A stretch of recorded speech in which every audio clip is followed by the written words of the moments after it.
A brutish devil that lurks in the night, slowly siphoning life from its unsuspecting victims.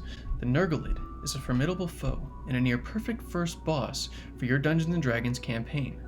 Commonly referred to as the Devil Toad in Critical Role's World of Exandria, the Nergaliid resembles a massive, scaled, frog-like creature that prefers to turn its victims into a sustainable source of nourishment rather than outright killing them. Despite its large, brutish size, the Nergaliid is remarkably stealthy and spends its nights siphoning life from sleeping humanoids, invoking terrible nightmares as long as the feeding continues. Upon being discovered, it immediately uses its devilish nature to strike as much of a one-sided deal as possible in exchange for the victim's silence and/or its freedom. However, should the Nergaliid realize a deal is out of the question, it uses its impressive strength, frog-like abilities, and dark magic to brutally murder its victim and move on to the next. Hey everyone, I'm Tom the DM, and in today's video, I'm going to be showing you how to implement the Nergaliid as the first boss monster your party will face in your D&D campaign. We'll be going over overarching plot hooks, combat strategies, role-playing your Nergaliid, and much more, so let's get to it. When thinking about where to start your campaign to best incorporate a Nergaliid, you have a lot of free range. Nergaliids are devils, meaning they aren't innately from the prime material plane. Further meaning, they aren't necessarily tied down to any sort of climate or landscape. However, when it comes down to cities and towns, I would say the smaller the better when it comes to where your party will begin the campaign. Nergaliids, while an amazing boss battle for your low-level party, just wouldn't realistically hold up very well in a big metropolis-style city, and the Nergaliid would be smart enough to know that. These creatures feed in the night and do everything they can to stay unnoticed. Therefore, a small farm village or isolated town is the perfect location for a Nergaliid to lurk in the shadows. Now, Nergaliids have a challenge rating of 3, which for a level 1 party is beyond deadly. This is our first boss battle, the climatic end to the first story arc of your campaign. The players realistically shouldn't be fighting this creature until they reach 3rd level, or 2nd level if you really want the encounter to be deadly.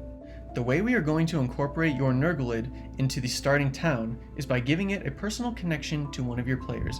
Set up your NPC in the starting town so that they know at least one of your player characters from some sort of past event or friendship, because this NPC is going to have a deal struck with the Nergaliid.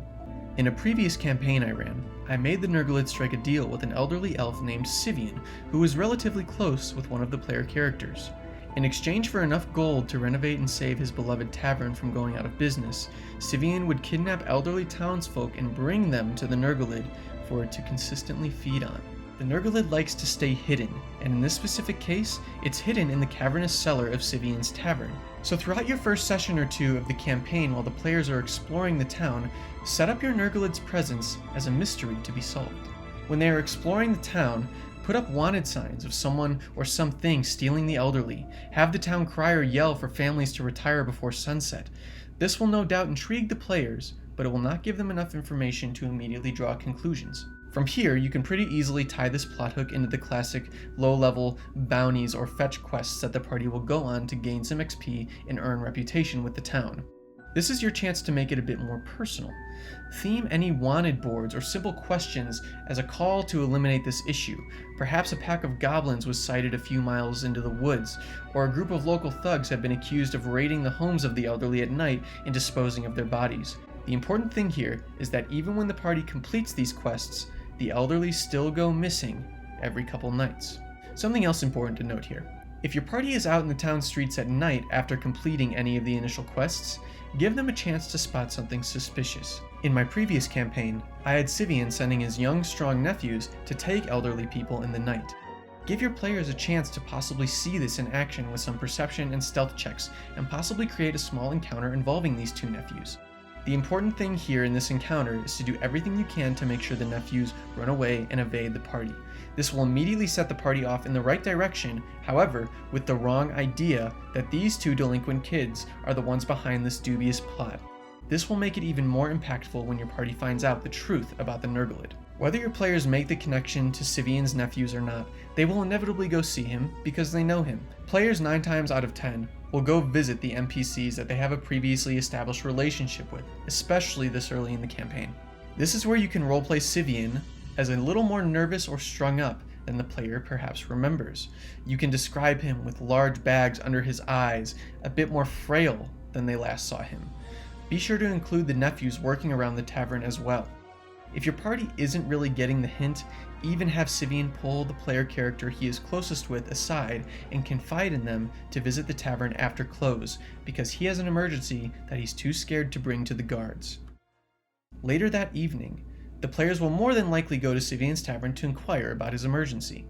Embellished Sivian is this old elf who is in way over his head, that he is more or less being forced by this devil to fetch the elderly in the night to serve as sustenance, feeling like he's trapped between a rock and a hard place by wanting to notify the guard of this devil living in his basement, but not wanting to risk the punishment of his ill deeds.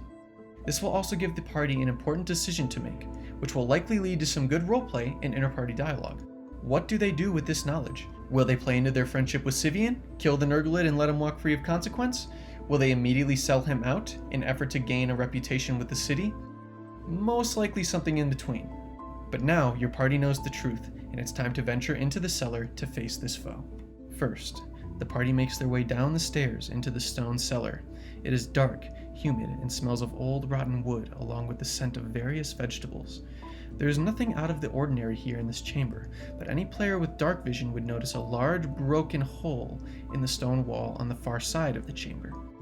This is where the situation begins to grow more tense, as they will inevitably continue into the hole to find a small cavernous tunnel that expands into a large water-filled cave clearing. As they enter the clearing, describe how the smell of the cavern is putrid with odors of dead carcasses, and the air in here is so hot and humid that they can almost taste what they are smelling. They will inevitably see a nearly dead old man laying on the wet cave floor across the chamber. This is a good opportunity for the party to have a social interaction with this man, but if you can tell that they're eager to fight, maybe you can just leave them there unconscious. The main thing that matters is that the elderly man is still alive. Now, there is nothing on the Nergaliid stat block that suggests it is proficient in waterlogged environments, but I really like to play into the amphibious frog-like nature of this frog-like devil. Giving it this dark, wet cavern makes it feel like you've stepped into its lair rather than just a cave. It gives the situation a bit more theme and helps this encounter feel a little bit more climatic. You should handle the entrance of the Nergaliid very slow and menacing. Two deep but bright red eyes extend from the stagnant pool of water before the party as it slowly rises up, revealing its enormous size. Remember, devils are very cunning and intelligent creatures. Unless your party jumps the gun and starts slashing right away, try to have the Nergaliid engage in a conversation with the players and perhaps even try to cut a deal with them. The Nergaliid values self-preservation over anything else and will only fight if it doesn't see another way out of this situation. More than likely though, the situation will turn violent, and that is where we roll initiative. Using the Nergaliid in combat must be strategic. This is supposed to serve as the biggest encounter to your campaign so far, and the Nergaliid is intelligent and knows how to use its lair to its advantage. It can hide in dim light and has a 30-foot leap ability, giving it a lot of free range to just jump over the big barbarian or fighter and use its strength to overpower the weaker spellcasters. While the Nergaliid might not have a lot of HP, it has resistance to cold damage, bludgeoning, piercing, and slashing damage from non-magical weapons, and has immunity to fire and poison, meaning your low-level party is going to have to choose their attacks very carefully if they want to do proper damage to this creature. However, if your party's rolling really amazing and starting to steamroll the Nergaliid, this is where its secret weapon comes in with the elderly old fellow laying on the ground. The Nergaliid has a special life siphon ability in which it drains the life force of its target and gains temporary HP, but that's not the kicker. If the target dies to this ability, it immediately rises up as a husk zombie at the end of the Nergaliid's turn. And just like that, you've healed your Nergaliid and added an additional enemy for the party to worry about. I would only advise doing this if your party is doing much better in combat than you anticipated, or if you really want to dial up the challenge rating of this encounter. Now, with the proper time and effort put in, I'm willing to bet that this will serve as a super intense and memorable encounter and mark a definitive completion to the first story beat of your campaign. Now, however your characters choose to go about the aftermath of this situation with Sivian and the town guard is up to them. But either way, they should now have a good stepping off point for whatever you have planned next in the campaign. If you want a more in-depth guide on how to run this story arc and encounter, complete with a custom-made digital map of the Nergaliid's lair, check out my newly launched Patreon with this link and gain access to tons more of original Tom the DM content for your D&D games. Critical Role Campaign 2 spoilers in 3, 2, 1. Okay, if you want to see the Nergaliid in action, check out the first few episodes of Campaign 2 of Critical Role. The way Matt Mercer portrayed the Nergaliid in those episodes served as the main inspiration for me to create this encounter and provide a slightly different take on the Nergaliid and the plot surrounding it. Hey, thank you so much for watching until the end of this video.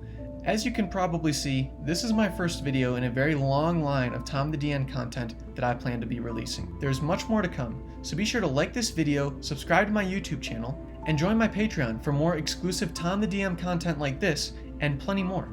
Thank you again, and until next time.